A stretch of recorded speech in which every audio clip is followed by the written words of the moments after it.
Dhalai District ni bising khobjaknai Gandatwisa Rani pukhor bisi ni bising ni Pabitra Chakmani nok thangnai horo khamai thaplajaka.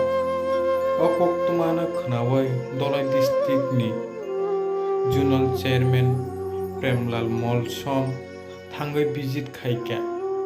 Visit khaimani logoi teibo manjaka Gandasara amchaini tipra mothani warriors rok nainadi norok ani hamkrai mangpili ni bisingo.